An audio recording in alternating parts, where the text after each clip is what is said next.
H1B lottery का result आ चुका है और अगर आप भी इस बार इसमें शामिल थे तो आपके मन में बस एक ही सवाल होगा, क्या इस साल मेरा नंबर आएगा? दरअसल इस साल का जो H1B प्रोसेस है वो पहले से काफ़ी अलग होने वाला है। आवेदनों की संख्या कम होने वाली है, दूसरी लॉटरी होने के चांसेस बढ़ गए हैं। तो इस बार क्या होगा? क्या इस बार सिलेक्शन के चांसेस बढ़ेंगे या फिर फीस बढ़ने की वजह से लोग बाहर हो सकते हैं?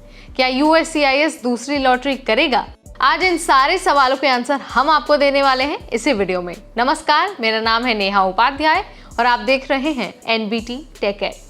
दरअसल पिछले 2 सालों में H1B एप्लीकेशन में भारी गिरावट आई है।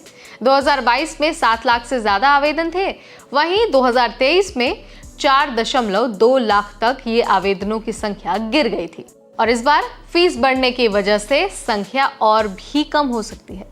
पहले कई कंसल्टेंसी कंपनियां एक ही व्यक्ति के लिए कई सारे आवेदन डाल देती थी ताकि उनके चांसेस बढ़ जाए, लेकिन अब जब से फीस $10 से $210 हो गई है तब से ये सारी चीज़ें बहुत कम हो गई हैं। मतलब पहले आपको एप्लीकेशन के लिए 850 रुपये देने होते थे, उसमें एंट्री डालना बहुत आसान था, लेकिन अब हर एंट्री के लिए ये फीस 17,000 रुपये कर दी गई है।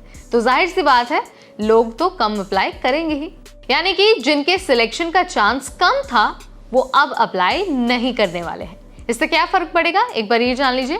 तो देखिए, अगर कम आवेदन आते हैं तो सिलेक्शन के चांस थोड़े बेहतर हो सकते हैं, लेकिन ध्यान रखने वाली बात यह है कि USCIS अभी भी H1B वीजा की संख्या 85,000 ही रखने वाला है।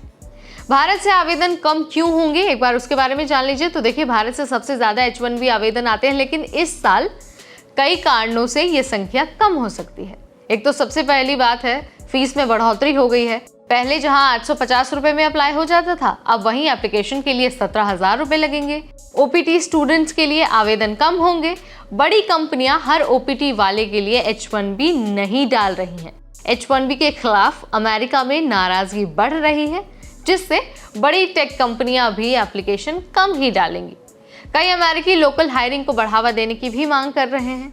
इसकी वजह से कंपनियां इंटरनल हायरिंग और ग्रीन कार्ड स्पॉन्सरशिप पर ज्यादा फोकस कर रही हैं। तो सवाल तो ये भी है कि क्या इस साल दूसरी लॉटरी होगी?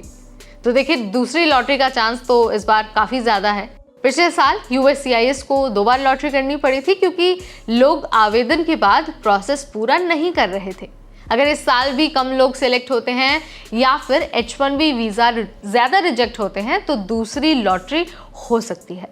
इसका फायदा उन्हीं लोगों को मिलने वाला है जो पहली बार लॉटरी में रजिस्टर्ड थे।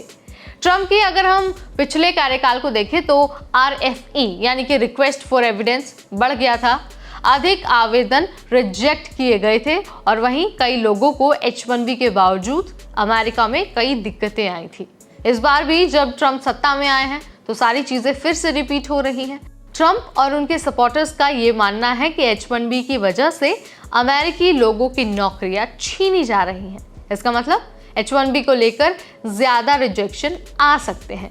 अब ये जान लीजिए कि क्या आपको इसका हिस्सा इस साल होना चाहिए। तो देखिए, अगर आपकी कंपनी H1B स्पॉन्सर कर रही है तो आपको इस बार H1B का हिस्सा जरूर बनना चाहिए।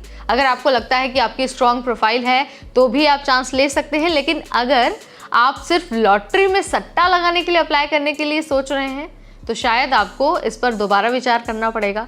USCIS की नई पॉलिसी के हिसाब से अब फेक एप्लीकेशन डालना और मुश्किल होगा, संख्या कम हो सकती है, इसलिए चांसेस थोड़े बेहतर हो सकते हैं।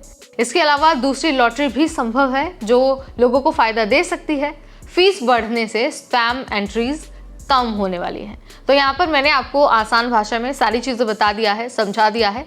अगर आपके मन में कोई सवाल है, कोई डाउट है तो कमेंट के जरिए आप मुझे बता सकते हैं। इस वीडियो में फिलहाल इतना ही, अगली बार फिर आएंगे नई जानकारी लेकर। तब तक मुझे यानी नेहा को दीजिए इजाज़त। Keep watching NBT Tech add.